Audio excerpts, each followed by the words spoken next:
What's up, everybody? Welcome to another episode of On the Mic with Michael Flix.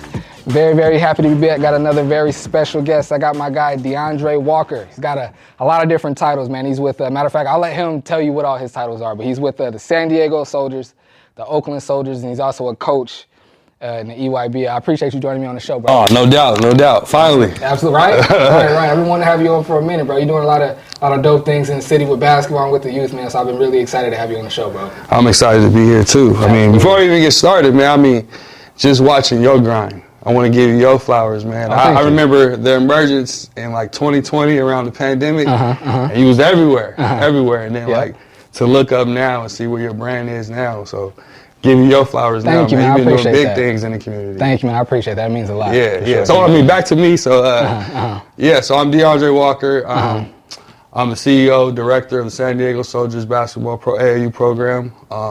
Also affiliated with the Oakland Soldiers program, and I'm also a director over there and elite recruiter, as well as this year I'm coaching Oakland's 16U. Nice. For the past 4 years I've been on the 17U staff, but now I'm doing the 16U this year. Nice. That's what's up. That's what's up. And you're originally from LA, correct? Yeah, Compton to be exact. CPT. Yeah. Compton. That's what's up. Now you being this might be somewhat of a silly question, but I'm curious, I'm sure, being that I am, other people might be as well. Being from LA, how did you get affiliated with the Oakland Soldiers and a brand that's, started and originated in Oakland? Well, I think throughout the years, just being involved in the basketball community, I had friends that was directors, former players for Oakland Soldiers. I remember back, I won't too much expose my age, but early 90s, I would compete against the Oakland Soldiers and things like that. So fast forward coming into San Diego, I used to play overseas. Got done playing overseas, wanted to move out and be closer to my boys. I had 2 boys that lived in San Diego at the time when I first moved here. And I wanted to be a part of the basketball community some way, somehow. And we joined, different programs and such like that. And I remember I joined the program, and they actually got affiliated with the Oakland Soldiers. And I was just kind of dad, just kind of helping out and, just being around the program because I know basketball. So just kind of wanted to coach and just be a dad. But fast forward, a few years later, the program landed in my hands, and pretty much I just the past, I would say 5, almost 6 years, I've been, running the program. That's what's up. Yeah. That's what's up. Actually, one of my first times, I had been seeing you around because if you're, in the basketball scene here in San Diego, you're going to bump into you or see you somewhere eventually. Right. One of my first times really one of the first memories that sticks out was, I want to say, man, how many years ago was it? 2016? When Orange Glen lost to Helix in the CIF championship, when it was still at Jenny Craig. Yes. And I remember right after the game, before, it was either before the game or at halftime, you came up and were talking to Featherly about Mike Diaz. Right. And that was one of my first times, seeing, like I said, I've been seeing, but I was like, oh, let's do that, because I'm a sneaker guy, so I always got the dope kicks on. I'm like, oh, that's dude with the shoes and everything, and then just seeing you there, and then just that was, like I said, that was one of my first memories, and then seeing you around, was able to bump shoulders and chop it up a little bit. So Right. Yeah, that was. I remember that year I was a part of Sage Creek. Shout out Sage Creek High School. That's right. I was a part of that coaching staff. They won CIF that year. I pretty much ran the JV. I would say three seasons there at Sage Creek High School. Some good times there. 1 year, I was able to lead the JV team to an undefeated season. Nice. So that was a big highlight, but I kind of just played the background. I didn't really want a big role too much, kind of just getting my feet wet in the San Diego basketball community. But I remember those days. Yeah, for sure. What brought you from LA to San Diego?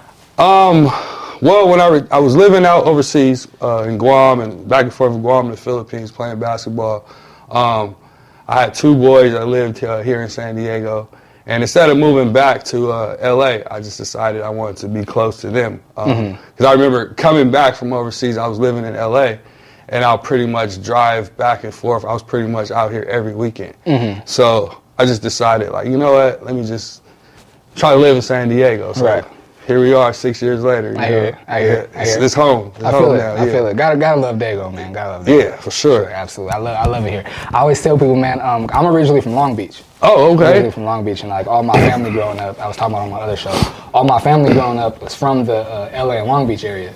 And so like, literally, bro, up until like six years ago, I didn't even tell people, like, I'm from San Diego. Like, I was raised in Southeast Dago. I went to high school in Escondido. So I'm from San Diego, but I was born in Long Beach. And so up until like maybe like 6 years ago, I would tell people I'm from Long Beach. And it wasn't until like I was really like just thinking about like, bro, I'm from I was born in Long Beach, but I'm from San Diego. Like I learned how to fight here. I learned how to hoop here. I had my first kiss here. Like everything is here. Like I'm from here. You know what I mean? And I love Dago. You know what I'm saying? But what was it like for you growing up in LA though? Compton specifically. Man, early, like it was rough. It was rough. I mean, like I say, man, I'm 45 years old. Okay. So you know those times, early '90s. You know, I remember at the time per capita, you know, Compton was like the murder capital of the world. Per you know, how small the area is. You know, and I grew up in those times. It was rough, but I mean, like you know, for the most part.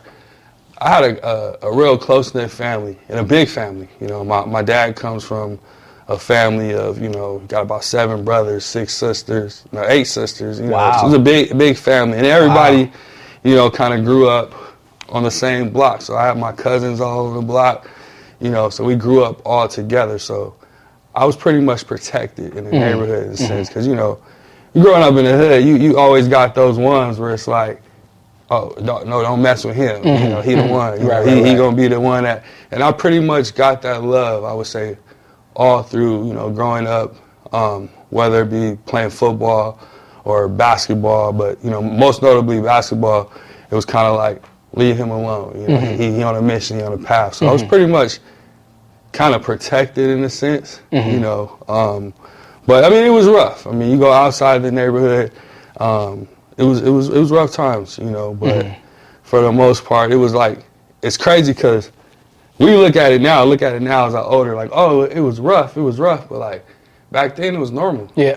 It was normal. And then, you know, to come into like an adult now and to think back on that and how much trauma all that caused into my manhood years, it's crazy to think, like, dang, that's how we grew up, and we just thought it was normal, you know. We just like it's normal, you know. And you know, as I'm an adult and living in San Diego and living and choosing places to put my family that's in nice areas and things like that, like you know, we weren't supposed to grow up like that. You know, a lot of childhood trauma comes in as you get older and things like that. But you know, but like for the most part, like it was rough. It was rough, but I thank God every day, you know, we got through it. Absolutely, absolutely.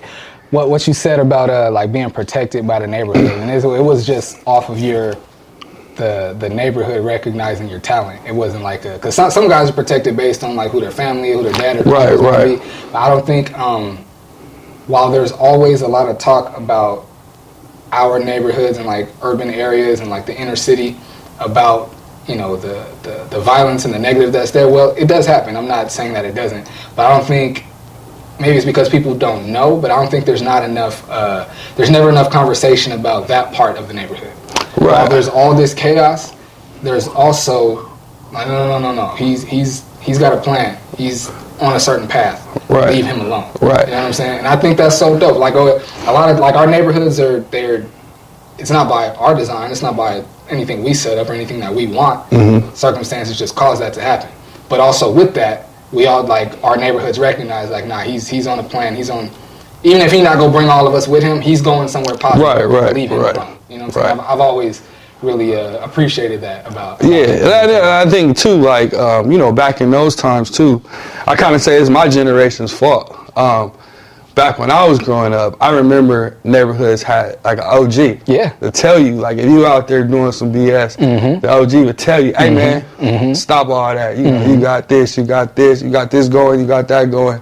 And I think it's kind of like my generation, we kind of lost touch of like looking back down on the young ones and saying, hey man, that ain't the right thing to do. Or, you know, it's kind of like you look at now, especially in my realm of AAU, you got the older guys trying to live the life of the high school kid, live off the clout of the high school kid. You got grown men trying to live their lives through these high school kids and letting them make wrong decisions and letting them do things that, you know, is morally wrong and things like that. So I think part of my generation, like, we kind of, you know, kind of disappeared a little bit with the OG kind of be like, hey man, you on some BS, stop doing that. I agree. You know what I mean? Because we don't really have that no more. Like I said, most grown men out here running around with the high school kids, and you got grown men talking down on high school kids. Yeah, hate, you know, it's you know, it's just crazy times, man. That hey, like, that's where we at with it, you know. But I just remember those times, you know, you had people in the neighborhood kind of look out, and be like, hey man, don't be doing that, right? You know? Right. I think, and I just in that space, but I think it trickles into other things as well. Me and my brother and I were just talking about it yesterday. My brother was telling me, in his opinion, that's why like the Ja Morant thing happened, or like whatever. It's a little different, but like what's going on with Zion right now, and, right? You know, the girl saying whatever she said. Like my brother was saying, like I think the Ja thing is like there's not legitimate vets and OGs in the NBA no more. He's like Udonis Haslem is like one of the last ones. It's like everybody's team is full of like from like 19 to like 24-year-olds. Right, these guys have all coming into the league together. There's nobody that's been there like 10 plus years, but like, no, this is how you go about being professional. This is what you need to look out for. This is how you take care of your body and da-da-da-da. Right, This is how you stay out of trouble. And I was like, to your point about like not being any OGs, I think that it's not just in the inner city. I think that trickles into a lot of different spaces as well. Yeah, overall, it's like, you know, everybody's in competition with everybody nowadays. So it's not really a genuine love or a genuine lookout. You know what I mean? It's like we all can win at some point, but it's like that crabs in the barrel, you know, bucket mentality. Everybody want to pull each other down, but I just think that's just the day and time we're in, because I know there's some OGs out there that can be like, hey, they see it, they know, you know, but they choose not to say nothing, choose not to do nothing, because it's really about self nowadays. And it was different before. For sure. Yeah. I try my best without like being too preachy. I just, you know, say my little 2 cents and get out the way. But whenever I see like I'm talking about in the San Diego like high school basketball community, if I see somebody like doing something and I'm thinking like, I'll just be like, hey little bro, that's not the way, bro. Like, right. And I'll leave it right there. And if they want to ask me like, well, what do you mean? Then I'll elaborate. But if I see something, I'll just send them a DM like, hey bro, that's not what you want to do. Right. And I'll just leave it right there, so they don't think like I'm trying to be preacher, I'm trying to come down on them. And like I said, I'll just say that, and if they be like, well, what do you mean? Then I'll say more, but you know, I take my little subtle ways to be somewhat of an OG or like an older guy in the community for sure. Right, and I mean, that's just a testament to your character. I mean, some people would even, should I say something, or I think I say something? But I mean, I say something all the time, you know, because it's, you know, hopefully we can save somebody and detour something to happen or things like that. Because I mean, I speak from experience, you know, like I was a guy that had a lot of chances, you know, trouble after trouble, chance after chance. And I think back, okay, if I had somebody that was really in my corner saying like, hey man, you know, what you doing is, you know, don't be doing that, you know. But like I said, you know, we had that back in the day, but as you get older, you know, it's a lost thing now. So. Absolutely. What high school did you go to? Man, I went to, where do I start? I went to a few. Like I said, I was a kid with a lot of talent. But like I said, you know, just choices growing up, you know. I started out at San Pedro High School in San Pedro Harbor area. Never get eligible. I was never eligible. Okay. Checked out of there, went to Crenshaw for a little bit, couldn't get eligible. Played a little bit, it was just grades. And then ended up at Dorsey High School, and that was a challenge, you know, coming from Compton to Dorsey, you go in the jungles, you know what I'm saying? I grew up in a Crip neighborhood, so going into that school, everybody's bloods, I'm in the heart of the jungle. So that was the first time I experienced, you know, the politics of sports and what sports can do. Like, you know, like I said, I was basically untouchable. Like, it's like, oh yeah, like he from over there, but he play here, he play sports here at this school. So no one messed with me, you know what I mean? So coming in, it was just like, oh man, I'm going to Dorsey, but ended up probably having my best season there. That year, I was finally eligible, you know, grades was good. Got to play on a team that went, I think we went 34-6 that year. Nice. We had a lot of out-of-state tournaments. A lot of the losses were out of state. We really didn't lose to any local teams. That year, we were favored to win it that year. But our coach got accused of manipulating grade changes and things like that. So we were banned from the playoffs that year. So senior year? That was my junior year. Okay. And then my senior year, I transferred. I transferred to Long Beach Wilson. Yeah. So I had to get up out of Dorsey. It was just too much going on. Of course, they was on me about where I lived and how you go here, because, you know, everything that started with the whole investigation with Coach, they was on me. So I had to get up out of there. So ended up going to Long Beach Wilson. And then because of all the scandal from Dorsey and things like that, it was hard for me to even get on the court at Wilson. So I didn't end up playing my senior year. So again, like, you know, I was a kid, a really good kid.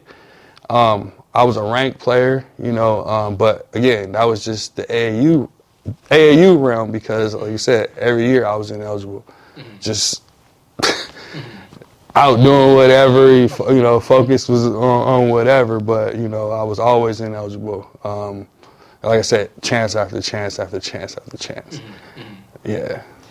I got the San Diego people might not know why I'm asking this question, but, you know, other people will. Now, you being a ranked player and it's like really, really good athlete, why Wilson and not Poly? Why Long Beach Wilson and not because I came from like the riffraff. Wilson was kind of more like a low-key, not turned up school, and my parents was just like, okay, we can't keep sending you to these schools that, you know, you trying to get ahead, you know, you keep getting in trouble, you keep getting sidetracked, you keep, you know, so they felt like Wilson was a school that, you know, was kind of slow. Wasn't no surrounding neighborhoods that was, you know, around the school. You know, it was just like a safer place to be where I could just focus just solely on, you know, school and basketball. So, you know, because, you know, leaving other schools, just walking to the bus stop or just walking to, you know, like I said, it wasn't even the school. It was the outside stuff that was around the school. So that was the reason why we chose Wilson and not Poly. But yeah, I would have loved to went to Poly. Sure. Yeah, they parents just wasn't. They was like, all right, we done with this. You know, we want you to be successful and succeed. So they just felt like I needed to be somewhere where I could just focus, just on that. Yeah. I feel it. Yeah, funny story, and then we'll get back to your story. My like I said, I'm from Long Beach. My dad's the oldest of 5. He's got 2 brothers and 2 sisters. He's the oldest of 5. Everybody went to Poly and played sports. I think my auntie was a cheerleader, but my dad played football and ran track. And then his little brother, my Uncle Clarence, my favorite uncle, he ran track and got a scholarship out of Poly. And the youngest brother, my Uncle Al, he wasn't an athlete and had no interest in playing sports. And because like our family has this history of being athletes at Poly, he went to Wilson. So like just to have a and he gets to Wilson. And like I think he said in his PE class, they see Roan, they see our last name. They're like, oh, Alex Roan, like, oh, are you Stefan and Clarence's little brother? You don't want to play sports, play basketball? And he's like, bro, I came to this school to get away from that. You know what I'm saying? He was telling that story. Like, I couldn't escape it. Like, y'all, they set this tradition. I couldn't escape it. So that was what made me like, oh, you was an athlete and went to Wilson and not Poly? What was so you didn't play your senior year. What was there like recruitment in college and all that? How did all that work out? It was strictly all AAU, to be honest. I played for one of the top AAU teams in the country. Okay. I played with Baron Davis, Corey Benjamin, Jamal Crawford, Tayshaun Prince, you know, Tyson Chandler. You know, so I mean, I was with teams, like I said, I can't even remember losing in AAU days. You know, it's different. It's different now. I mean, I know back when I was playing, it was high school only. We didn't even trickle down to like the middle school and things like that. AAU days back when I was in high school, it was high school only, and everybody in high school couldn't play on those teams. Right. It was like the best only. Like it'd probably be like 1 or 2 kids from each school playing AAU. So I remember those days of the real battles at AAU. We used to play Team LA versus Team New York. I remember one year it was, my squad versus Elton Brand, Lamar Odom, Kareem Shabazz, Khalil Amin, Ron Artest, all the New York squad. We played at the Long Beach Pyramid. So those are the days, man. Those, the Long Island, the road, Lamar Odom's AAU team. So those, that was real AAU. But I'm not to say anything is watered down now, but it was just a different type of battle. It was different. Back then, if I'm not mistaken, I played AAU a little bit in middle school. I was at my middle school basketball practice.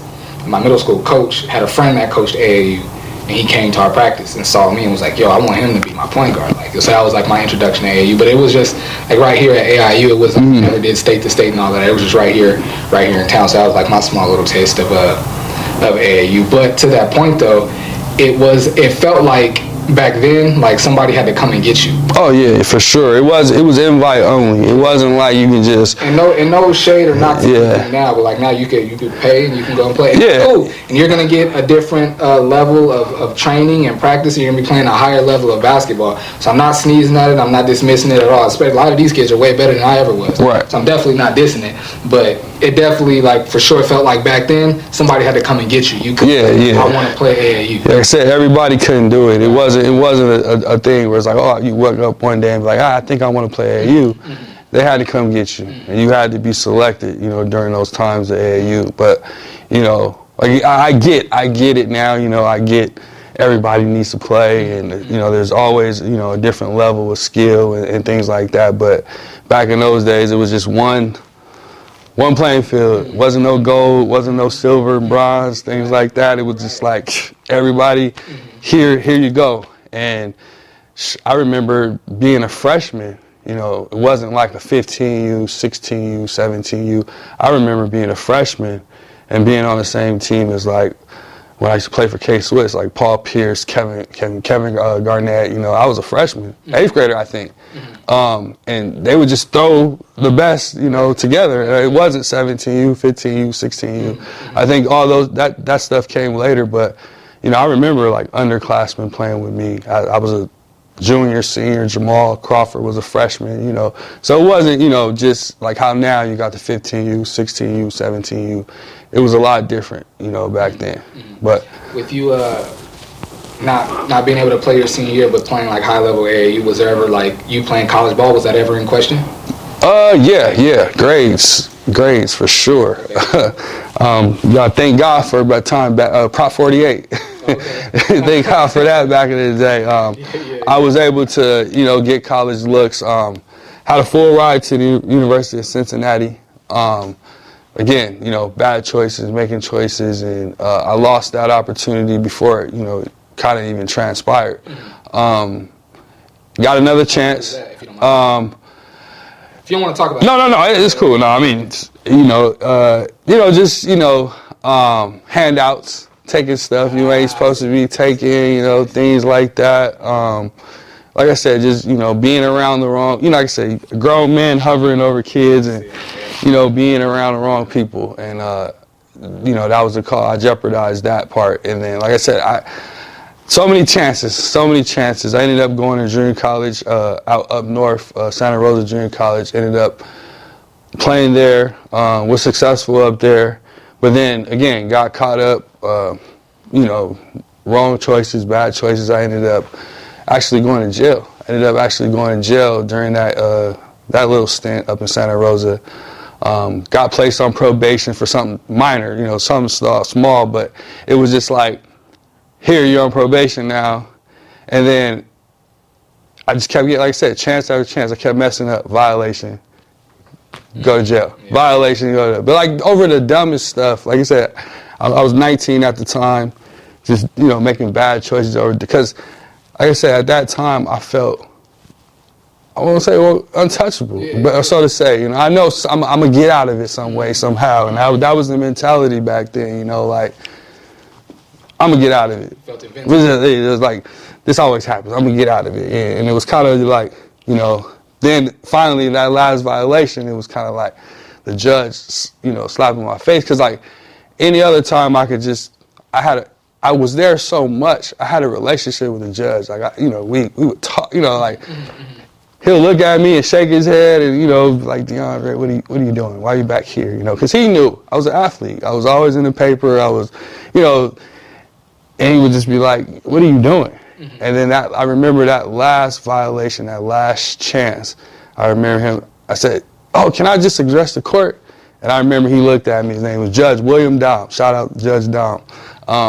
He looked at me, and it was kind of like a blessing in disguise. He looked at me, and I remember, you know, never forget what he said. He was just like, you know, DeAndre, you're a very likable young man, but at this point, like, I need to sit you down. You need to think about some stuff. So I'm thinking, you know, the most I ever got was 30 days, stuff like that. I'm thinking, oh, you're going to sit me down for 30 days. All right, I got to prepare myself. Then he slapped me with the whole year. And then I was just like, whoa. So long story short, I sit down for 8 months.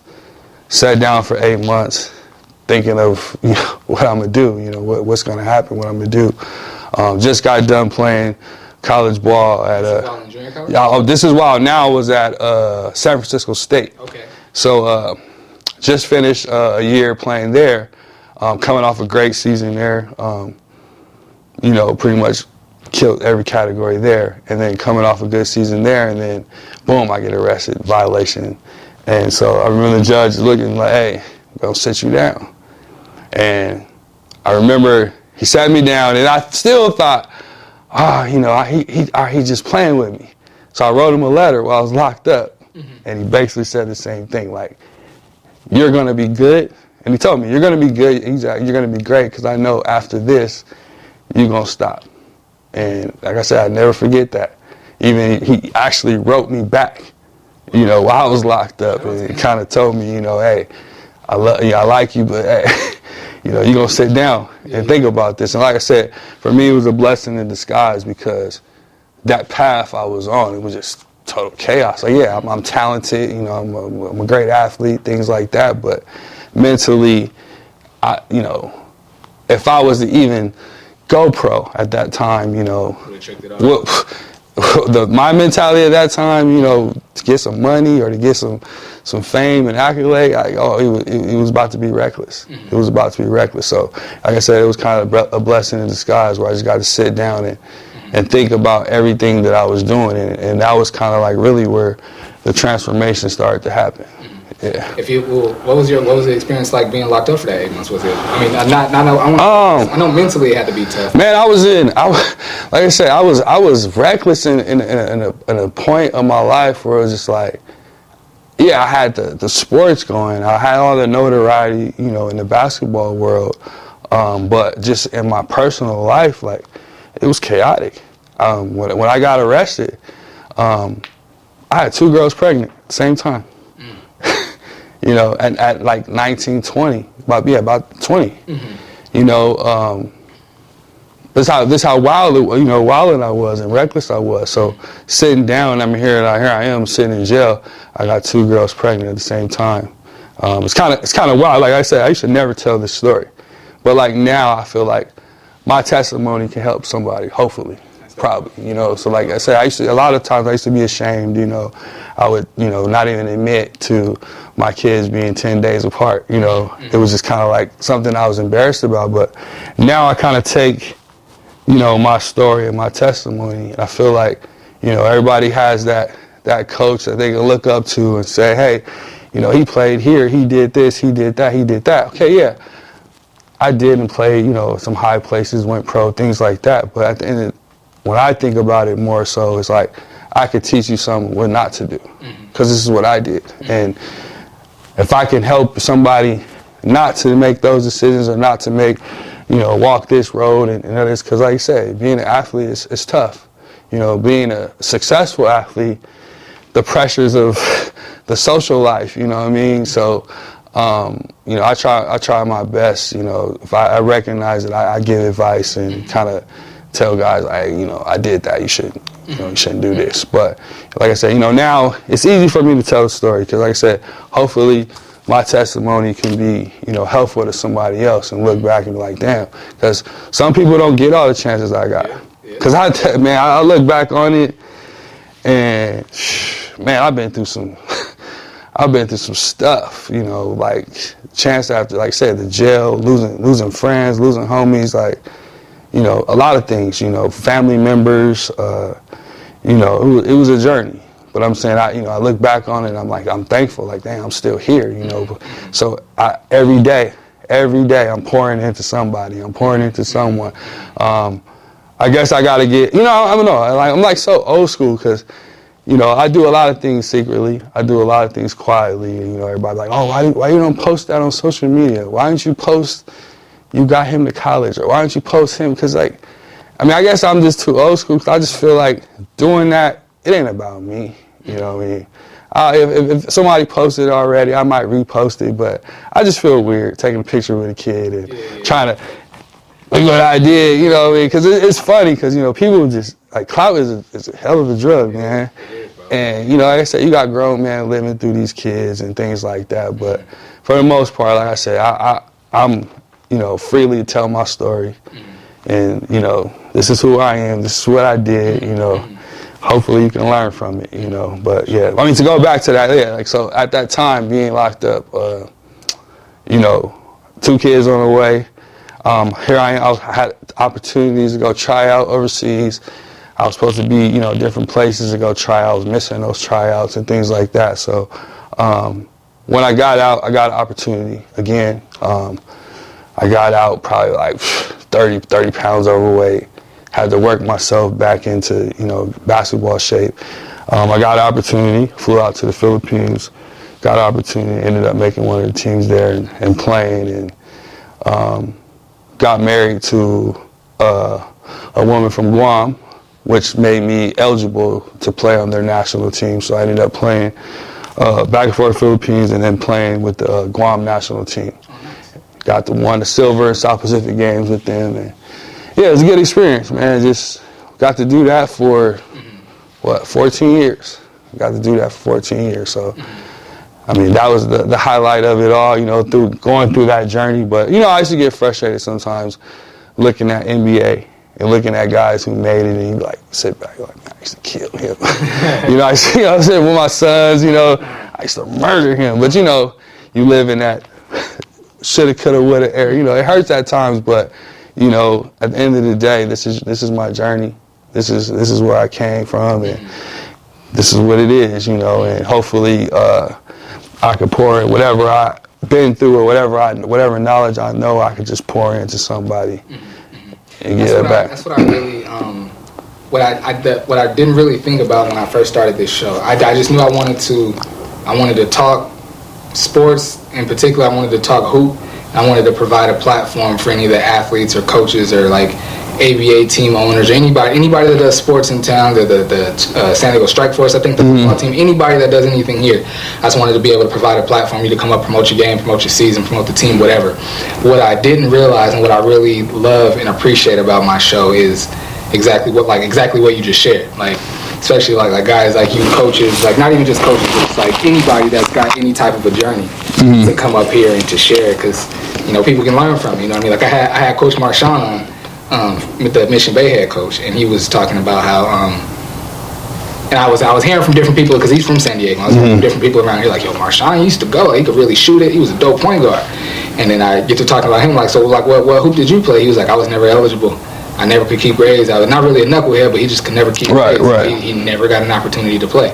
And I would have never known that, because he's well spoken, he's an articulate man, he's a businessman, like you wouldn't think that about him. Right. You know what I'm saying? So to have him come and share that, there could be any kid in town that could be talented and could be like, yeah, I don't want to trick off my opportunity. Like I'm gonna take heed to what Coach Marshawn just said. I'm gonna take heed to what Coach DeAndre just said, and I'm gonna, you know, kind of, I don't want to say fix, but kind of like turn around what I'm doing and kind of refocus, you know what I mean? Right. I didn't at all think about or anticipate that when I started that show, but probably my favorite part of the show now. Like it started with just like having a lot of like high school players on, and which is dope. I'm gonna continue to have high school players on, but I was hesitated to say it, but it's true. Like my favorite interviews now are with coaches, that people that have, you know, more life experience, have a little bit. And I don't want to say well traveled as far as like overseas, but just traveled as far as like experiences that they can share and that other people can learn from, or that I can even learn from. You know what I mean?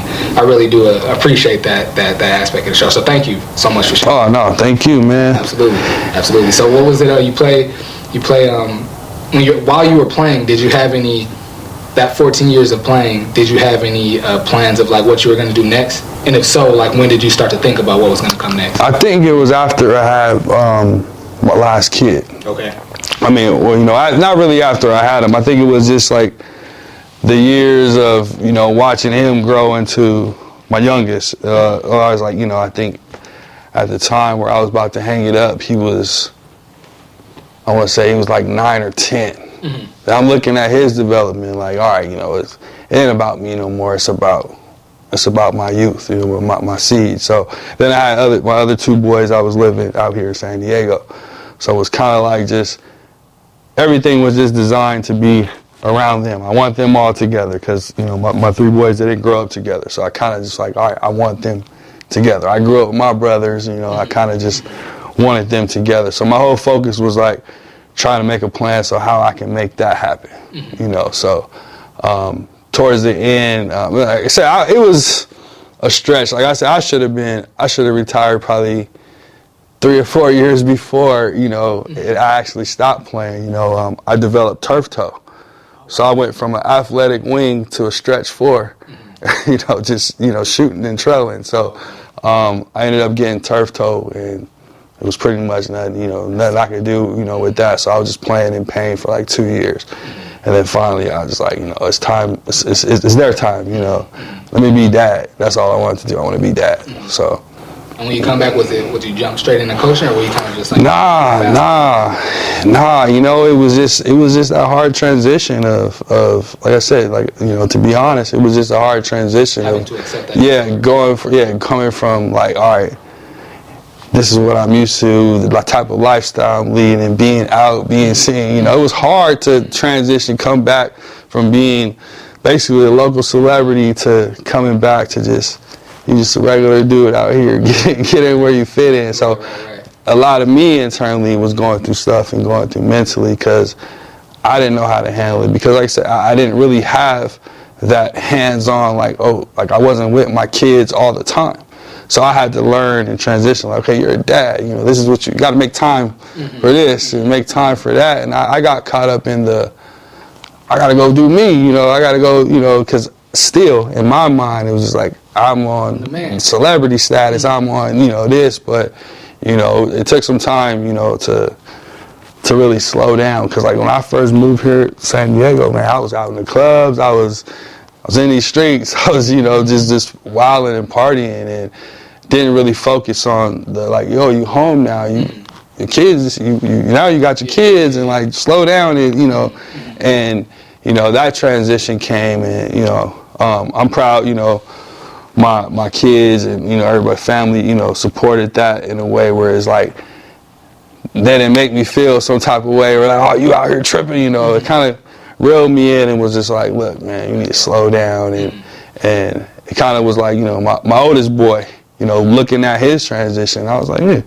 my oldest son out here living more obedient and, you know, more proper than I am as his father. So it kind of like was a check, like, oh yeah, like you need to slow down. So yeah, that was like the early 2015, 2016 era of DeAndre in San Diego. But yeah, like I said, I never planned on just coming in and coaching. You know, it was just like, you know how to play, you know this game, help out, drop some gems here and there. Where did that first opportunity come from? That first opportunity came with, who did I first started coaching with?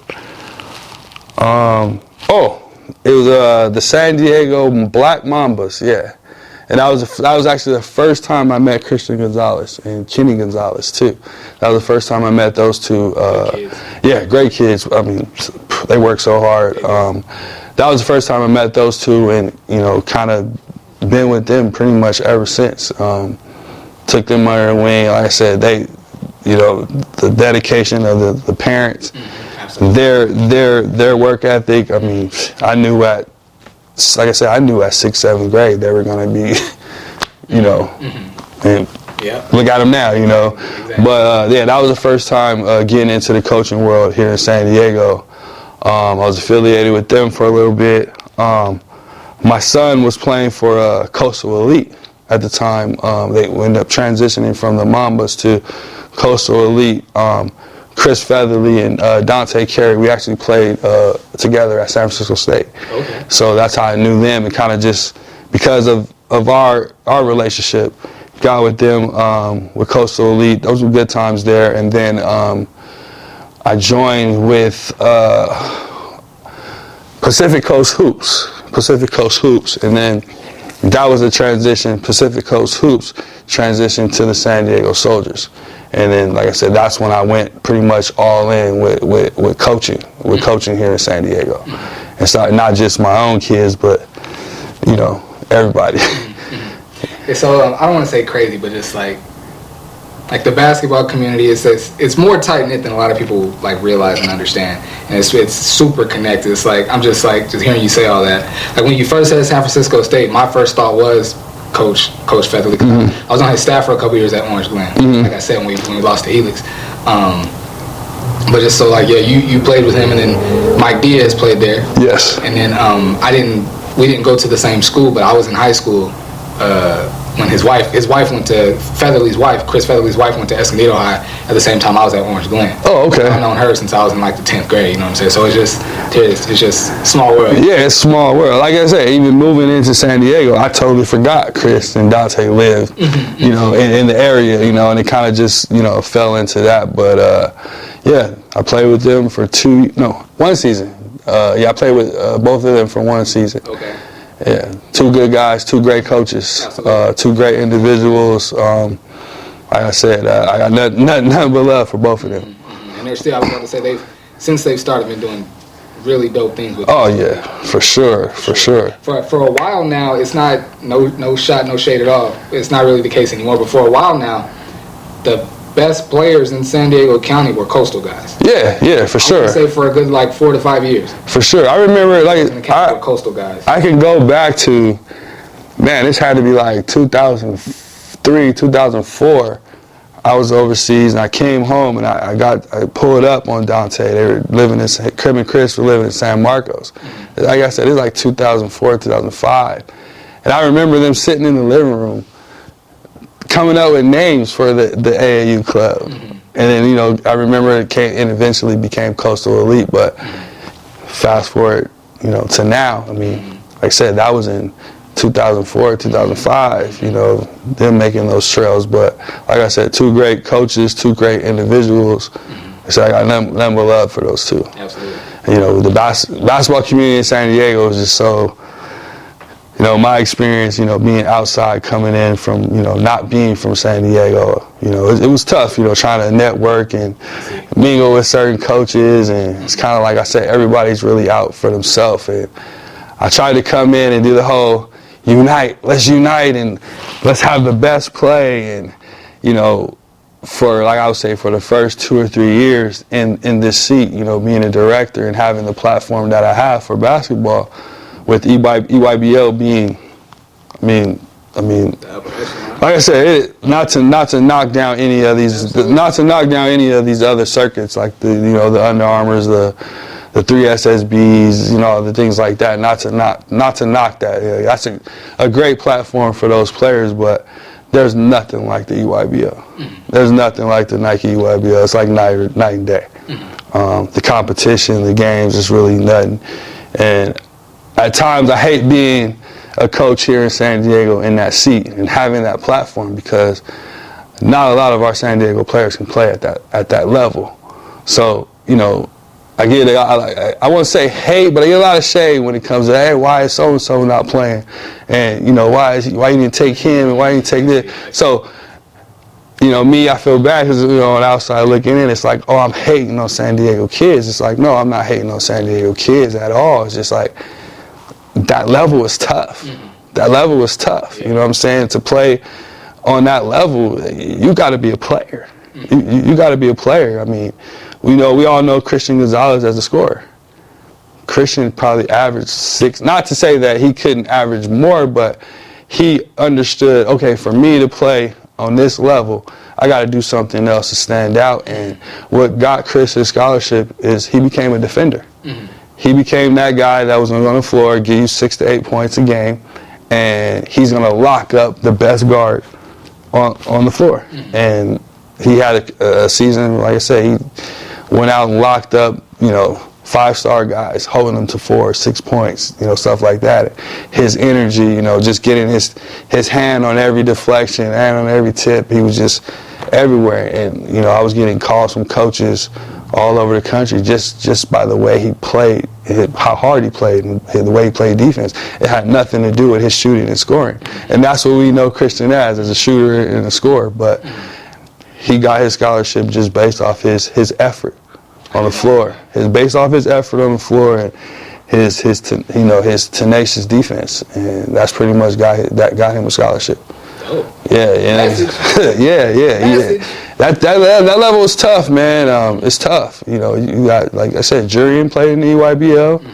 Like I said, 2-time back-to-back CIF Player of the Year, and I don't think he averaged no more than 10 points a game in EYBL. It's tough. Yeah. So everybody look at me like, oh, he's not here looking at me, and he's not. It's not that. We got some great basketball players here in San Diego. It's just that level. That level is tough. There's levels to everything. When you say that to people and they're not quote unquote at a certain level, they take it a certain way. Right. But we're all human, we're gonna feel things when we hear like that maybe that's not the space for us yet or not at all. We feel a way. But then when I take a step back and objectively think about it and look at it, it's like I understand. Right. I mean, it's like for me, I've been a photographer for 4.5, almost 5 years. It's like if let's say I'm at the Drew League and they're looking at everybody's content there and they invite certain guys to go work on a certain project and I don't get invited. I'm a human. I'm gonna feel it. I would love to go and do that. That's good money. It's good exposure. It's dope. It's a dope opportunity. But then when you take a step back and think and look at it, it's like, okay, am I as good as them? Not yet. Have I done the things that they've already done? Not yet. So maybe what they're doing isn't for me yet. Right. Or maybe not at all. But I'm able to objectively look at it, take my feelings out of it, and objectively look at it and either think about okay, I have more work to do to get there, or maybe I got to pivot and think about something else. Right. And I feel like a lot of it's hard to do. Yeah. It's hard, especially when you've put everything into being a basketball player or being a photographer or whatever, and this is kind of your identity is attached to it. To then be told that you're not good enough or that's not for you or that level is beyond what you're capable of. Right. It's tough. It's a tough pill to swallow, but it either makes you work harder or you're going to cry about it. Right. Is how I see it. I hate being in that position because, like I said, there's some great kids, great families, that's involved in this community of basketball. So when I tell them, I don't think, this ain't for you. And then also on the flip side to that, we have some that can play on that level. But then you got people in the ear no, don't do that, do this.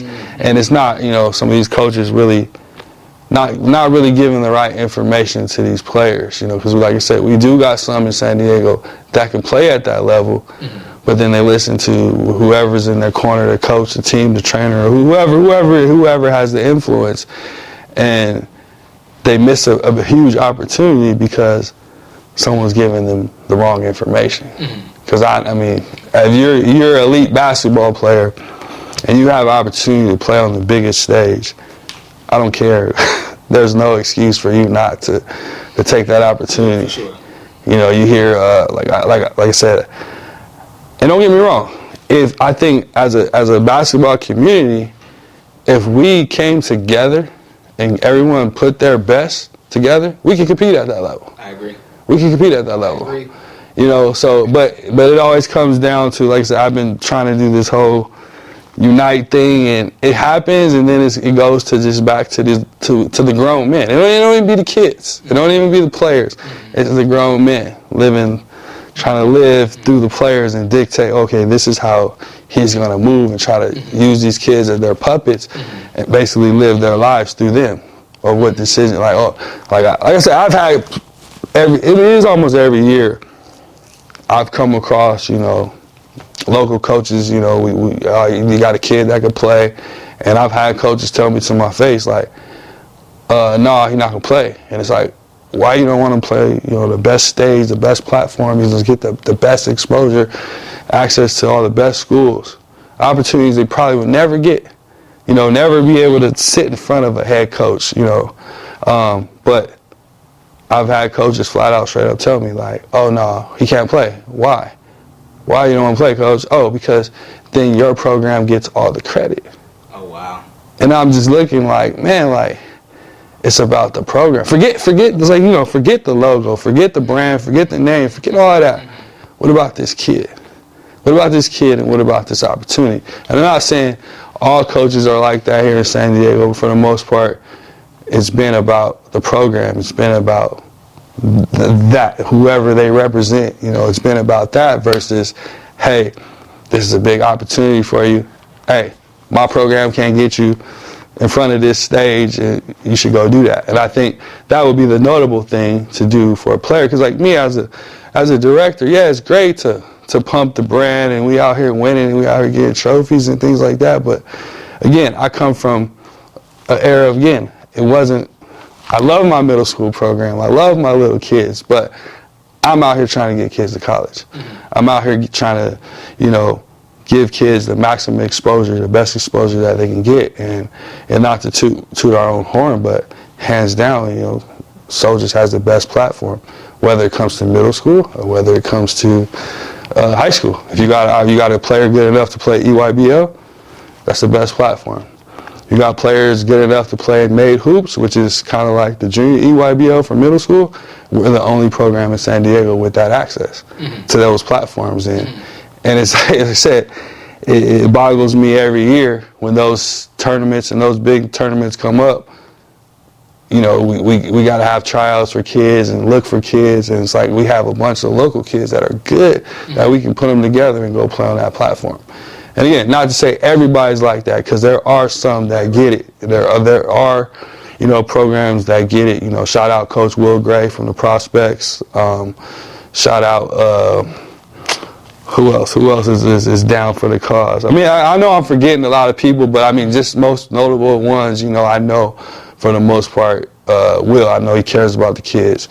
Joe Seals, Larry Stokes, those guys are all in when it comes to coaching these kids and developing these kids. So, again, if I'm missing somebody, it's not on purpose, but I know, you know, for sure, those guys are really in it for the right reasons, you know.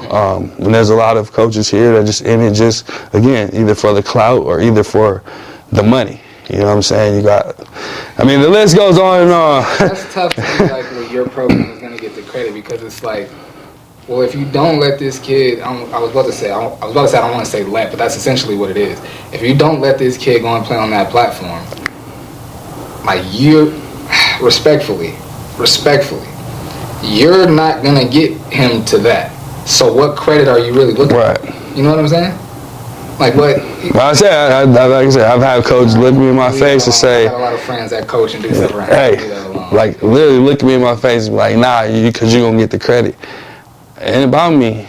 Ain't about, I mean, I get it. We're in this era again of social media, and if I make a post of us winning, okay, yeah, it makes San Diego Soldiers look good, it makes Oakland Soldiers look good or whatever, but at the end of the day, it's not even about that. It's about a kid that's worthy, that's talented enough to play on these platforms and get that exposure that they deserve. And, you know, we got coaches, and it's crazy because, like, I sit on the board of most of these platforms that they're, you know, that we have. And it's funny because they'll try to go around partnering up with us and try to go around to try to get on these platforms. And then they come back to me and they just say, oh, so-and-so try to get on this platform, you should reach out to them. And it's funny because, like, I already did, you know, or they'll respond back to them and say, hey, it's San Diego Soldiers Club, you need to partner with them. You know, so I've got CC'd on both, whether it's them telling, hey, partner with them, or hey, reach out to them. So I've gotten both, but like I said, it's weird. It's instead of partnering up and saying, okay, they'll go around and, like, I've seen these emails. Oh, I got this player 6'6", or this, that. And they're trying to sell, like, as to why they should be on that platform when it don't work like that.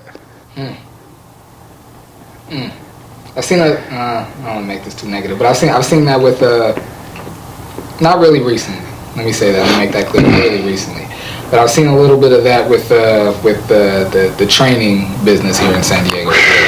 That's another. I mean, I'm not gonna hate on nobody getting their money. I'm not. That's one thing, you know. Like I said, I come from that era of struggle where it's like you gotta find your niche and find a way to get money. So I'm not gonna hate on nobody out here getting their money. I think it's up to the parents, players, and everybody to do your research. Do your research as to who's training you. Some of these prices I'm hearing, man, $95, $85 an hour. And then you go and look up their resumes, and it's like, all right, you out here teaching stuff that you couldn't do, but, you know, no, don't get me wrong. They could be that, you know, there are some, and like I said, there are some that is that guy who never played, right? But he was the hardest worker. He was the Wojciechowskis, right? The guys that was, you know, he was the hardest worker. He worked so hard, and therefore he didn't really get time on the court, but in practice, he took all the charges. He mastered everything. Don't get me wrong. Those are some great coaches out there that come from that journey. So don't get me wrong, but some of this stuff out here is ridiculous, man. You're teaching high school kids 5-6 dribble combo moves from the wing at a high school level. Like, come on, bro, it's not gonna work. You go to college, the next level of college, you got 2-3 dribbles max. If you ain't off that decision, that third dribble, if it ain't going up, you got to get off the ball. It's not gonna be those. I mean, like I said, you got some. Like I said, there's those diamonds in the rough that can come out there. You just give them the ball and just get out their way. They go get a bucket. You got those, you know, that will come out there and hit you with a bunch of combos to get a bucket. But for the most part, you're in high school, you shouldn't be training these pro moves. 5-6 dribble combo moves from the wing. It's like you're setting the kid up for failure at the next level, you know. And, you know, I've never, you know, like this era, we got some of the most skilled kids. And I say from 8 years old all the way up to, you know, 17, 18, high school level. You got some of the most skilled kids because they train so much. When I played, we just played. It wasn't, you know, we didn't have trainers. You know, we'd probably go out, get shots up by ourselves, somebody rebound for you. But for the most part, I don't ever remember me or my peers or some of the guys that I know that made it to the league. I don't ever remember us going at cones and attacking cones and things like that. We just played, and we played against older guys. We played against the grown men, you know, to get tough, you know, at the local parks outside, you know, getting beat up. I think those days are gone. You don't see hoop, you know, as much as I remember. Every Saturday waking up, any park you can go get a run in. I mean, now you pull up to these nice parks with these nice courts, and it's empty. Nobody out there playing. So, like, you know, I always say, bring hoop back. Bring real hoop back, you know, like we out there outside running, you know. And, you know, I come from those eras, and like I said, you could go on the court, we out there 8-9 hours, you know, just hooping, you know. And kids nowadays, it's, you know, it's not like that. It's not like the 1 or 2 games, they ready to go. To that point, bro, I can't tell you how many kids, let's talk about like them being so skilled. I can't tell you how many kids I've spoken to, and I'll be like, you're way better than I ever thought about being as a high schooler. But I promise you my team would have beat yours. Just because it was different. Like, we went to the park and played all day and got tough and played against dudes way bigger and way tougher than us. So it was like, I don't care what you was ranked or what you got going, what kind of bag you got, or how far you can shoot from, or whatever. Right. I know I got this. And when you get in front of me, bro, this is gonna speak. You not finna, you know what I'm saying? It was just different. I can't tell you how many kids I've told that to. Like, yeah, you way better than I was, but I'm talking to you in the beat. Yeah. It was just different. Nah, kids do nowadays, man. I'm watching, like I said, I watch our middle school team, Joe Seals, Larry Stokes. I watch them running our middle school programs, and I watch, like, you know, 11U, 12U, 13U coming off of pick and rolls and making pocket passes, that's unheard of, and in our era, finding those and making those pocket passes at that age, like kids nowadays are really skilled, really skilled. So the training aspect of it, I like all the reps, I think all that, but then you get the kids that come out that are overly trained, they're overtrained. You get the kid in the game, it doesn't translate. Now they don't know how to translate it. It's like they'll do the move, right? Do the move, you got him, he jumped this way, but the trained mind is, let me go back and do the rep again, and they don't even realize they're doing that in the game. Like doing the move, but hey, he bit off the cross and you can just go, but we got a lot of kids that'll bring it back and then do the same move again, and it's like, you beat him already. You could have went, and just like that, just the overly trained. I said again, basketball is a game of instinct. We should be trained off instinct. And like I said, growing up, all we did was just play. And then you mastered your go-to move in your in your open runs. You're like, hey, this work all the time. And then that's how you develop your little go-tos, your little signatures, and things like that. Because everybody had that one or two moves that they mastered that they just gonna hit you with every time. But like I said, these kids nowadays really skilled. But the beauty in it is training and then getting that skill and then being able to translate it in the game. And you coached at Sage Creek High School for a little bit. Do you have any desire to get back in that coaching high school, like at one of the? Man, it's crazy.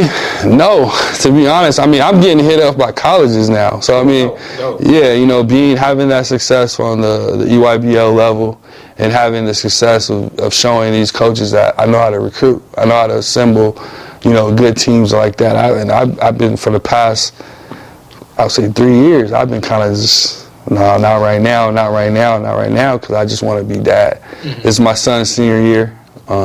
So eventually, I think, probably after this year, it's probably next step. I'll probably transition, over to the college world. I don't see myself going back. It got to be right. It got to be right. I almost took a job in Sacramento at a high school, but again, I want to fulfill this role as dad first, because I did the coaching while my kids were. And, my two older boys play football. Okay. So it was kind of hard, being able to, here I am coaching at this school, and then my boys went to St. Augustine. They play football at St. Augustine. So Sage Creek and some game days, I had to get, practice and try to get down. And if I'm going to be a coach, I'm going to go all in. That's a big commitment. I'm going to prepare and watch film and, have my game plans down. Like, that's a big role to fill. And for me, this past few years, like, I wanted to support my son. I want to support my son, be there, and just enjoy watching basketball instead of, the chaos of coaching, dealing with players, and the worst part of it all, dealing with parents. I'm cool. That's the word. It don't even, like I said, it don't be the kids. It's the parents. Everybody wants the kid to be the best, and like I said, I'm a parent too. I want that too, but the reality of it is, some kids are just better. Some kids are just more skilled. Some kids are just more gifted, and you just gotta accept that. For sure. It'd be tough for some people, but you gotta accept it. You got to. Couple of, I don't want to say sidebar still hoop, but it's not really necessarily about your story. Who you got as the GOAT, man? The GOAT. The GOAT, man. It's hard man. Like I said, I'm a Kobe fan. I'm a Kobe fan, and like I said, I'm diehard Kobe. But I gotta be 100. I gotta be real. You're talking about basketball. You're talking about stats. You're talking about playoff appearances. You're talking about everything. Is LeBron. It's LeBron. I grew up in the era of Jordan. Jordan won 6 times, then he never lost and things like that. But to show up in the finals that many times, that many career playoff wins, all-time leading scorer. I mean, you look down stat by stat line. I mean, there's no question. There's no question. But who's my guy? Who's my go-to? I can't. Of course, Kobe for sure. I'm right there with you. That's my exact. But my exact answer. I mean, like I said, I can't even sit on here and cap. Like I can't. Like as much as I don't want to say it, but I can't lie. It's Bron. It's Bron for sure. For sure. I'm guessing being from LA, you're a Lakers fan. Oh yeah, die hard. Yeah, for sure. Die hard. How do you feel about this past season? Soft. It was just too soft for me. Okay. It was just, I don't know. It's just, I like all the moves, you know, the moves, the changes, you know, the players that we did get, but I don't know. It's just, I'm a Showtime kid. You know what I mean? I'm still living in that era. You know what I mean? You know, those times of Laker joy, and I haven't felt that yet. Mm-hmm. You know, everybody talk about the championship, the bubble championship, things like that, but I haven't felt that nostalgia that I used to feel watching Magic come down and, you know what I mean? I agree. Do all, you know, in the winning tradition of like, you watch the Laker game, you knew, oh, this they finna win this, you know? Yes. You know, but see, my childhood Lakers experiences was the Kobe and Shaq Lakers, and like you said, like come fourth quarter, it was like we go if we within 10 to 12, Kobe gonna get it for us. Like it's not even a question. Right. You know what I'm saying? And it's just like being a fan of a team that won 3 in a row, went 4 times in a row. Like exactly what you said. That it counts. I don't want to say it doesn't. The bubble championship counts, but it definitely don't feel the same. Nah, it don't. You know, I've asked myself, like, is it because it was in the bubble? Because they didn't get to do the parade? Like, what is it? But it does not feel the same. It doesn't. I mean, there's a lot of things. The shorter season, the way they did the playoffs. There's a lot of things, but just for me, I think it is the city atmosphere. The city was just so. You know, we was going through the coronavirus and things like this, and the city was just so dead. You know, I'm used to the, you know, Lakers winning. The city just always live. You know what I'm saying? Everywhere you go, you see purple and gold. You know, it's just the city just live, and it's like now, it's city they got Clippers billboards everywhere. That's a first. You know what I mean? Like we used to laugh. We were growing up. You know, man. Going to the Boys and Girls Club, they used to give them Clippers tickets away. We still didn't go to them games, you know. Growing up, you know, Boys and Girls Club, they trying to hand you Clipper tickets in. We're not trying to go see no Danny Manning. You know, wait, you know, but I mean, you know, that was just the nostalgia of LA. LA was just, the city was just lit up, purple and gold, but I don't feel that no more. I don't feel that in the city no more. Like I said, I'm out there still to this day all the time. I'm in LA at least 3 times a week. But it just don't have that same feeling that we used to have growing up. Everywhere you went, you know, so even the man on the corner was selling the bootleg Laker t-shirts, you know, everywhere. You would see flying Laker flags out the windows in the car and everything, and it's not the same. I agree. Right. It don't feel the same. But like I said, to the day I die, it's gonna be Lakers. It's gonna be Lakers. Likewise. My dad's originally from Detroit, but he and the whole family, they moved from Detroit to East Side Long Beach when my dad was like 12, and so like, and then also my dad being from Michigan and then Magic Johnson being from Lansing, my dad my dad's reaction to it, and then actually living in the LA area was like, yo, the Lakers is it. So I've been a Laker fan my whole life. Like I came out the womb a Laker fan, you know what I mean? So I'm the same way. I'm gonna be a Laker fan for right. Absolutely. Now I gotta say, man, I said when you first walked in, I've never seen you in nothing but dope sneakers all the time. What's obviously you're a big sneaker guy. Those are super tough too. Yeah. Well, actually, this was a gift. Like, well, yeah, we got these first. Our program was the first to get these. Our EYBL 17U was the first to get these EYBL Kobe's. This was probably about 3 years ago. Okay. And then as they started producing more, all the other programs got them too. But I mean, when I first seen them, it was like, whoa, like, oh, we need those, you know. But I'm a sneakerhead. I've been a sneakerhead early 90s, since the early 90s. Anybody any special occasion, whether it's a birthday, whether it's Christmas, whatever, I want shoes. Buy me shoes. Buy me shoes. And I created this habit, and you know, to this day, I'm always, I'm out the game, but then some drop, and I gotta have it. But I mean, it's easier now. You know, now being affiliated with Nike, my program being affiliated with Nike, it's easy to grab stuff that normally I couldn't get before. So, got a cheat code. Thank God for Nike. So, what was I about to say? Give me your top. Let's see, top 3. Oh no, before that. So I've always been a sneaker guy. But I don't. As I've gotten older, it's been like I just like nice shoes. So it's not like these. Like I wear Vans. They're not really sneakers. They're skate shoes. So for you, is it still like sneakers or just dope shoes? It's hard. I like Vans too. Okay. Like I just purchased some Supreme Vans collab skate highs just recently. Okay. But I think my thing is like Nike keeps releasing all the shoes that came out when I was a kid, all the stuff that you know I wanted as a kid, and so I find myself going for that '90s stuff, that old school, you know, stuff like. You know, my kids be like, Dad, why you want those? You know, why you want that? Like, I think the Huaraches came out on sneakers the other day, and I was just going crazy because I tried to get them and they sold out. And this is a Huarache that came out in '92. The Fab Five wore these for Michigan when the Fab Five was Michigan. They had these on. They were the first team I ever seen with these basketball Huaraches, and they just dropped like a few days ago. And I was like, I got to get them. You know.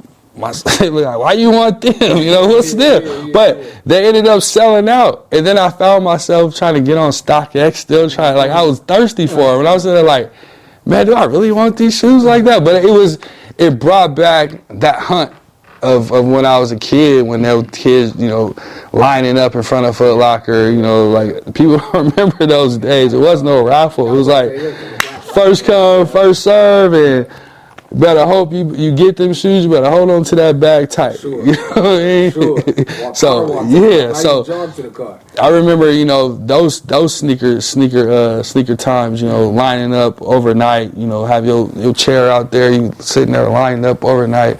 But yeah, for the most part, but the sneakers that I do like, I like a lot of the older stuff. I like a lot of older stuff. And then your top 3 favorite sneaks. Let's do 5. Top three for sure. My favorite of all time, and it's crazy. Like I don't wear that many of them because they don't really produce that many. But my favorite all time top shoe is a Jordan 2 Low. Really? Yeah. Wow. What, a certain colorway or just the 2? The two lows, any colorway. Okay. Any colorway. I like the 2 lows. I don't know for whatever reason, man. I just always. I don't think I've ever heard that before. I've always liked the silhouette of the 2. Just a clean, classic low top look. It looked like it's just like a regular tennis shoe. Yeah. You know, so I've always liked that silhouette. You can wear it with jeans. You can wear it with shorts. It don't matter. And I'm always like trying to be different too. Everybody's favorite is the 11s and, you know, things like, okay, I love those. I got all those too, but I like the stuff people really don't wear.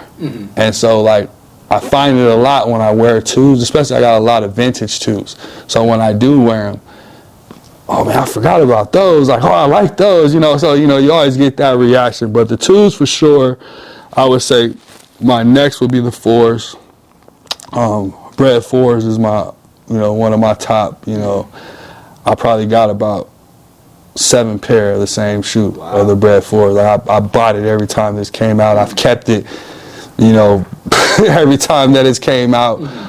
So that's probably one of my favorite silhouettes. The Jordan 3, the Cement 3s, the 88s with the Nike Air on the back. Okay. Not them little things they just came out with, them reimagines. They can have them. I got them for free. They still sitting in the closet. I ain't wearing them, but not those. I like the OG. I really like a lot of OG stuff, like OG 11, Bread 11s, the red and blacks. I like Concords, but that's not even in my top 5. But like the 2s, the 4s, 11s. a shoe that a lot of people don't really check for anymore too. But the Bo Jackson cross trainer, the SE trainer, that's like one of my all-time. See, a lot of people don't even realize. I think I used to have a blue and orange ones. They got the little strap. Yep. They got the little strap across the toe. I splurged and bought myself a pair for my birthday. I want to say about 3-4 years ago on StockX. I wanted the shoe so bad, and it was a lot. And I ended up getting it for my birthday, and it's like probably one of the most expensive shoes I own. But wearing them, every time I wear them, it don't get those looks like everybody will be. You gotta be you gotta be a sneakerhead and know. You know what I mean? But it's crazy because like one of my most expensive kicks is like it really don't get the love like all the other hype shoes. I'm trying to make sure I'm thinking of the right one. I'm pulling it up right now. So I usually never put my phone out during interviews. Yeah. Right? Yes. Exactly. Yes. I was tight, man. I messed around. I was this was 2000 and shoot, I want to say 13 or 14. I was working at the Forest Ranch Boys and Girls Club in the summer camp. I wore them to work, and I worked in the game room, so it was like I'm not gonna be outside. Right. I'm not, you know what I'm saying? I could wear them. I gotta be careful, but I'm gonna be alright. I never forget, bro. This kid was eating lunch, and he dropped a chocolate chip cookie on my shoe, and the chocolate. I was like, bro. I was able to clean them, but it was still never the same. And then I forget I wore them to like a party or something. They got, I don't even have them anymore. But yeah. Those are the ones, man. Those are the ones. Well, that's 3, 4. You did. That was 4. Yeah, 4, and then the 5th one, probably the Kobe Grinch, the Kobe 6 Grinch. One of my favorite shoes. Yeah, growing up, I mean, when those came out, I was overseas when those came out, and I remember that season just playing in them. You know, as far as like a shoe that I love to play in, that was one of them. That for sure. LeBron 4. A lot of people say it's heavy, but I loved playing in that shoe. But yeah. One of my best friends, my guy Dory, he's actually my oldest son's godfather. I was watching the finals with him last Sunday, and we got into talking about the differences between Jordans and Kobe's as far as like the look, the aesthetic, and playing in them. And I was telling him like there's no debate. Like the Kobe is the most comfortable shoe to play that I've ever played in, like any shoe ever. Right. It's the most comfortable shoe to play in. But he was saying like because of that, how dope the Kobe's look and how good they feel to play in, he puts them above Jordans overall. And I was like, I don't know if I could do that, bro. I wouldn't say overall. Performance-wise, for sure. Oh, yeah. That's not even a performance is not. Yeah, performance-wise, for sure. But to put that over a Jordan, like I said, it's not really, it's not even the shoe. It's the brand. Yeah. It's the brand. I mean, it's not, you know, you just put that Jumpman logo on anything. You know what I mean? Okay, and let me ask you this: being growing up, you know, in the '90s, and being able to watch Jordan play and being around for the craze of like actually physically having to go and pick up the shoes. What's your opinion on like the kids now that are like they're into the J's because of it's a culture thing and somewhat of a status thing. Right. But like how do you feel about like the kids like being so infatuated with the shoe and they never like seen MJ playing? Do you care about that at all? Because I hear a lot of the old heads say like you never seen MJ playing that. I think it just became part of the culture. Exactly. I agree. It just came a part of the culture. Like these kids, you know, got parents like so these kids nowadays are kids of the parents that used to line up for the hype. You know what I mean? So you got these kids probably since birth. These parents been putting J's on them, and giving the praise of, hey, you wearing some Jordans. So then they kind of grow up with that mentality of, oh yeah, J's is the luxury, J's is the upper echelon of kicks, even though they don't know who Jordan is. It just became a part of the culture. Because I can't remember a time where, like, you know, my kids, when I wanted to buy them shoes, I was always buying them J's, you know, because that's the shoe to get. My dude, like, you got to put some, you know, me having boys, you know, me having sons, you know, it wasn't it was no other greater feeling of me having the new ones on it and they got them on right next to me. So, so that feeling of, like I said, they probably grew up in the culture of just the tradition of when J's drop, you got to get them J's. They're not really thinking on the performance aspect or even knowing who Michael Jordan was. Because, even to this day, if I was to, go in the store and be like, get whatever y'all want, right? Maybe one of them will probably come out with some J's. Because it ain't the same type of hype that we remember it as, And I think more so this generation, being around all my players and being, them knowing I'm a sneakerhead and just talking to, the group of players that I've been around the past, 5-6 years, the favorite silhouette of the young ones is the Jordan 4. A lot of the younger generation, they love the 4s. The all black ones. Yeah, like everybody love the black cats, Everybody love the black cats. But yeah. Mine's actually the 13, the black, the blue and gray 13s. Oh, the Flints. The Flints, yeah, the Flints. Yeah, them. My favorite one. And then probably the fire red 5s. And then probably the Concords after that. Right. No, my favorite too was the Flints too. But like I said, growing up where I grew up at, that blue and gray. Yeah. you had to answer to that. I was about to speak to that, but we kind of started talking about something else when we talking about like being from a Crip neighborhood and then going over there. I had a friend of mine.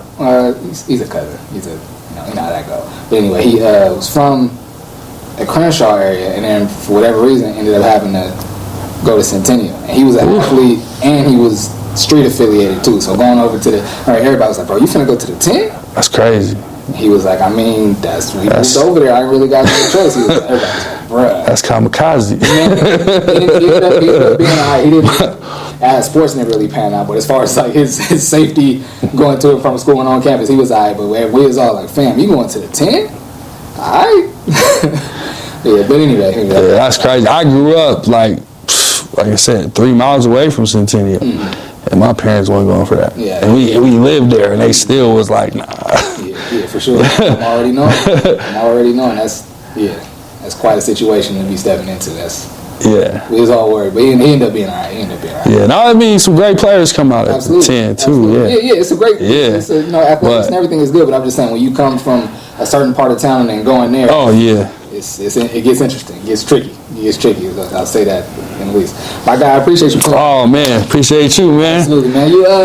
This is a dope conversation, man. I think a lot of people are gonna be able to pull a lot away from a lot of the things you say here. Yeah, I hope so. I hope I didn't talk too much. No, not at all. I get to get the rolling. It's funny to say that. I feel like I talk too much when I'm doing an interview. So like, whenever after usually people say that when the cameras are off, like, man, did I talk too much? And I'm like, no, I try to make sure I stay out of the way and don't say much so that my guests can say anything that they want to say. So now anybody that ever comes here, you can never talk to. Yeah, I know. It's for you. I know me. Once I get the rolling, I get the rambling. But like I said, I be excited to share my story, excited to share my journey with people. Like I said, I used to be ashamed of it. Used to be ashamed to talk about the trials, the trouble, my faults, my downfalls. I used to be scared to talk about it, but for now, like, my testimony is my greatest thing that I have, to give. You know what I'm saying? And I think that's what, as a generation now, we need to be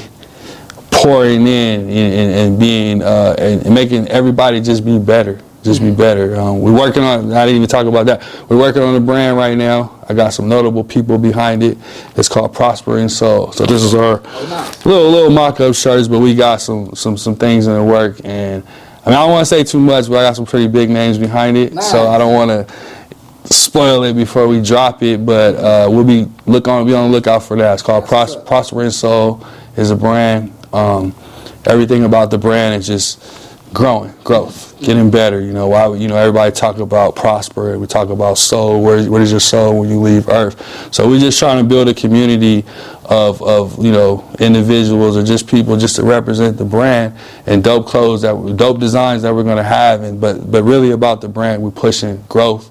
We're pushing prosperity. The brand is Prospering Soul. Everybody look at it as like what we do here on Earth. You know, if you believe in a higher, whatever higher being you believe after this, the afterlife or whatever. But you know, whatever religion you're talking about, you think of where you're gonna go after this, and you're always being judged by what you do and the works that you do now. Mm-hmm. So we're trying to create a community where everybody's just about that growth. And if I see my brother down, let me pick him up, and because really you're helping him, but in a sense you're helping yourself. You're helping that growth, and you gonna go this way. Absolutely. You know what I mean? So that's the brand that we're creating, and the community that we're creating. And like I said, dope designs behind it. I'm a fashion guy. I love dope stuff. So be on the lookout for that. So we'll be doing that. You got a customer me, man. I already like the message, and you already locked it. So you got to. Oh yeah, for sure. For sure. Bro. For sure, I'll come drop some designs on you, man. For sure. I'm a cop, so I always tell people that. Like, I shout out a lot of the brands and the stuff that I wear. Like, unless it's black or minority owned, or I know the person personally, like I try, like you see me now, like I don't like to be a billboard unless I know what they about, you know what I mean? So that's definitely something that I can get behind for sure. So I'm gonna definitely be a customer, absolutely. Oh man, appreciate that. All right, for sure. So another episode of On the Mic with Michael Flix. I appreciate y'all tapping in, man. Until next time, take care.